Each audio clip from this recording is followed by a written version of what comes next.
Losing weight? I mean, that's S tier, specifically if the weight that you're losing is coming from fat and you are maintaining muscle mass along the way. One of the worst things that you can do for your overall longevity and quality of life is carry around too much fat.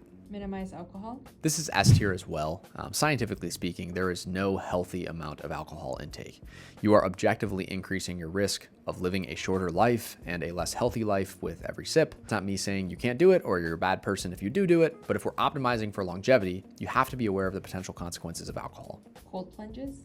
I would say D tier.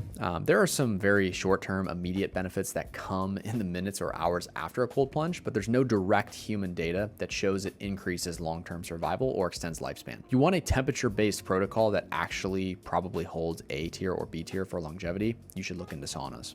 10,000 steps a day? B tier, there's definitely a drop-off in all-cause mortality risk as your daily steps increase, but it plateaus somewhere in the ballpark of 8 to 10,000 steps.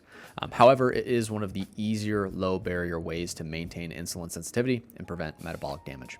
Comprehensive blood work? Assuming it's actually high-quality labs overseen by a functional medicine doctor that's a human being and trying to optimize your markers, not finger prick labs filled with fluff and paired with an AI summary. You know exactly what I'm talking about. It would be A tier because you can't fix what you don't measure. Ideally, if you're doing this on a semi-annual or quarterly basis, you're going to be able to catch trends before they get out of control and it's too late to do anything about them. Red light therapy? Probably C tier. It's got some great benefits for localized inflammation and even joint pain. However, as a generalized longevity protocol to extend your lifespan, it's a little bit of a stretch. Resistance training? S tier. I mean, it's the most surefire way to build strength and muscle, which is your insurance policy as you age. After 30, you naturally lose 3 to 8% of your muscle mass per decade, and it accelerates even faster after age 60. So when losing muscle mass, you are also losing metabolic health, and you could even potentially lose your independence. You put yourself in a spot where you're at a much higher risk of something like a fatal fall someday.